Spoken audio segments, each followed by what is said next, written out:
ndio maana nalewa.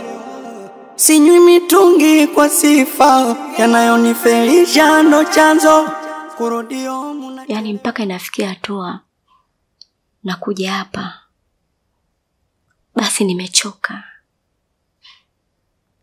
Sije kufikiria hata siku moja kama ningetoka nyumbani kwangu kuja kuelezea habari za mume wangu tena kwa majirani.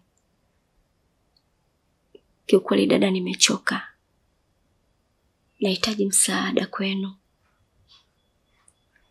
kwa sababu naona nyie ndoa yenu iko vizuri, ina amani na furaha, na mna muda mrefu kwenye ndoa yenu.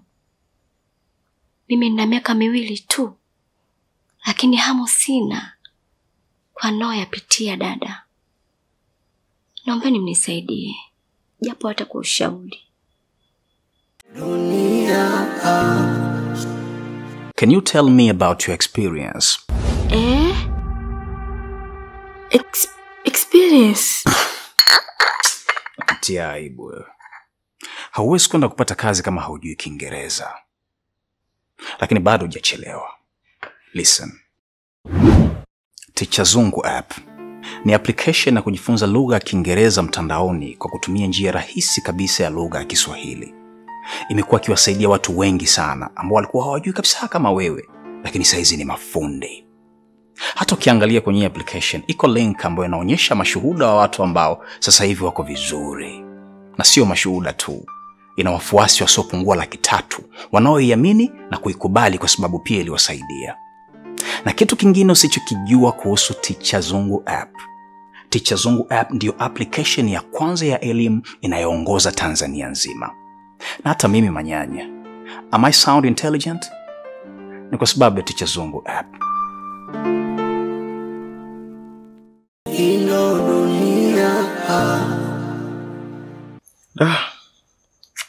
Kwanza pole sana shemeji yangu. Halafu labda mimi nikutoe tu wasiwasi. Unajua hivyo vitu vinatokea kwenye ndoa nyingi sana. Lakini usikukatishe tamaa. Muda mwingine inatakiwa muishi kama tunavyoishi mimi na mke wangu.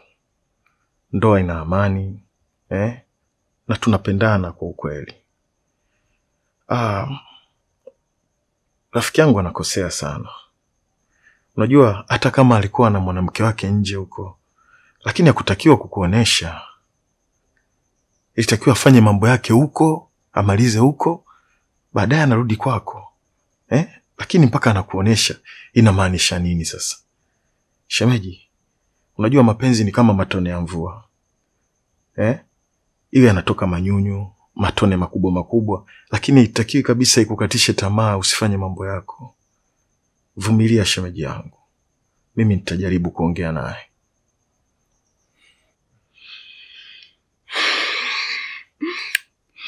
Mimi nimekusikiliza vizuri sana jirani yangu. Ila mimi ninachotaka tu kushauri ni kwamba kazana sana kumuomba Mungu. Kwa sababu hamna eneo ambalo shetani analipiga vita kama la kwenye ndoa. Alafu unajua ndoa yenu bado ni changa sana. Yaani ndo kwanza ina miaka 2. Kwa hiyo bado una nafasi nzuri sana ya kuitengeneza. Ninachokushauri tu, jaribu kutulia, kuwa jasiri ili usije ukajichanganya zaidi. Sawa rafiki yangu? Kitu kingine shemeji, itabidi unipe namba yako ya simu ili nitakapoongea na huyu bwana nikupe mrejesho.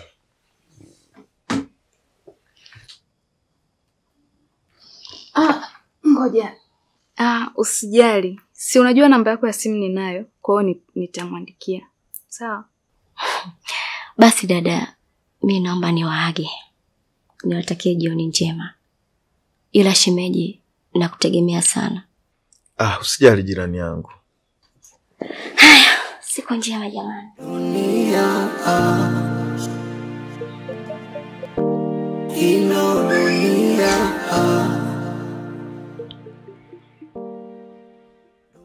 Hivi wewe, hicho kimbelembele cha nini sasa? Sasa unachukua simu yangu ya nini wakati nimetaka namba kwa yule? Kwani shida yako ni nini? Shidangu namba. Haujaelewa? Kwa hiyo unataka ulale hadi na mke wa jirani yako, si ndio? Umalaya tu, mpuuzi wewe. Wewe. Sasa simu yangu unaenda nayo wapi? Naenda kuibonda. Unaenda kuibonda wapi wewe? Wewe sema tu umemisi bakola. Na mimi hizo ndo shughuli zangu. Nakuja mama. Na mabaya ndo dunia. Wajuaji na wapumbavu wa moyo.